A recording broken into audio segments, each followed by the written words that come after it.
So guys, papasok tayo ngayon sa bahay ni Manoy TV PH. Ngayon nandito na tayo, kakatok tayo sa kanya. Tao po, Manoy po, hello.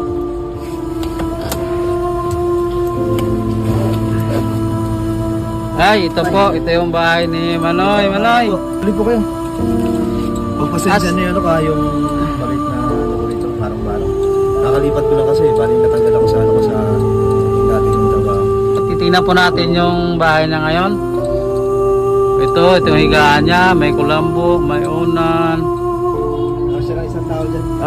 Okay, maganda, pang isang tao lang talaga, Manoy. Kaya pagpasensya niyo na po kung hindi ko kayo pwedeng ipa-ready. Kamusta naman po yung buhay mo dito? Okay lang ba? Hindi Okay din lang po.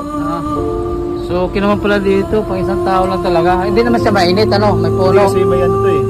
Yung bubong nito, may ano siya, may May installation. ang tawag dito? Tsaka kisame.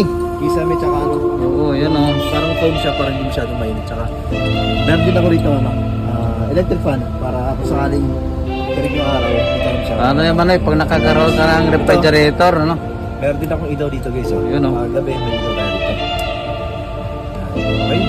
Maraming salamat po sa pagbisita sa maliit na bahay ni Manito. Okay, sige po Manoy, salamat po.